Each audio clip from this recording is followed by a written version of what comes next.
of Orders, canonized under his rule. Every basilica housed the same image, but none as intricate as this. The priest stood behind the altar, the ordinal rays of Siren's halo reflecting faintly upon his shoulders. Two clerics flanked him on the dais as he smoothed the pages of the Book of Orders upon its stand. "Born once into life, we are blessed." "We are blessed," echoed the assembly, perhaps 50 in all.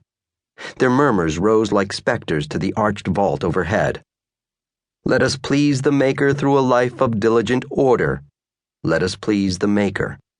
The mouths of the clerics moved with the congregation. Beyond them on the dais, the silver censers that exhaled incense through normal assembly hung empty upon their chains. "We know the Maker exists by his order. If we please, let us be born into the afterlife, not into fear, but bliss everlasting." Bliss, the eternal absence of fear, or so it was said.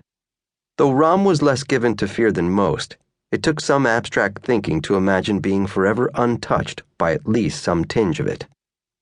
It was said other emotions existed before the human race evolved, but they too were difficult to imagine. These sentiments of a baser age, like excised tumors, never reappeared. Humanity finally resisted the black plague that had almost destroyed it. Ram wasn't sure if he even knew the words to describe them all, and those he did know were meaningless to him. That archaic word passion, for example. Try as he might to grasp this thing, he could only conjure up thoughts of varying degrees of fear. Or another, sorrow. What was sorrow?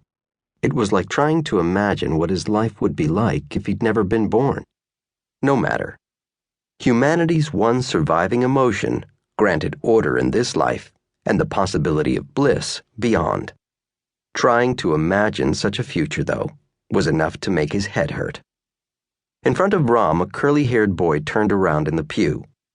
Sticking his fingers in his mouth, he stared bug-eyed as Ram continued to fold the paper program. Ram held up the small project so the boy could see the thing taking shape between his fingers. A eulogist approached the podium, printed page in hand. The heads of those assembled were now fixed on that empty coffin, no longer able to look away. "Lucas Taver was 68 years old," the man read. "He fell," a young woman 2 pews up whispered. The basilica's unrestrained acoustics carried her words to Ram. "Broke his hip. One of his children found him a day after it happened." It was easy enough to surmise the rest of the story. Society had long embraced the custom of transferring the infirm, the severely injured, and the feeble to an asylum under the auspices of the authority of passing. There, humans closer to death than to life might live out the minority of their days, sparing their peers the caustic reminder of death's inevitable pall. Thus, there was never a body at a funeral, because the one for whom the funeral was held often had not yet died. Not technically, at least. Ram stood and adjusted the strap of his shoulder bag. Slipping from the pew, he handed the finished paper crane to the boy, who accepted it with wet fingers. Outside on the steps of the basilica, the city spread out before him, concrete gray beneath the ominous clouds of late afternoon. On each of the city's 7 hills, the spires and turrets of centuries-old buildings stabbed at the heavens like so many lances piercing a boil. This was Byzantium, the greatest city on earth, population 500,000, home to 3,000 of the world's 25,000 royals, who had come from every continent to serve in her government and state-run businesses. It was the center of the earth, to which all eyes turned in matters politic and religious, social and economic.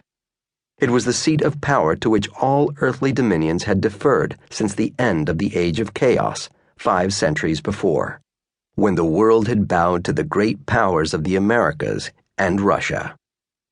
Chaos. It had nearly killed them all. But humanity learned from her mistakes, and Null Year had signaled a new beginning for a new world, cleansed of destructive passions. Peace had ruled in the 480 years since, and Byzantium was the heart of it all.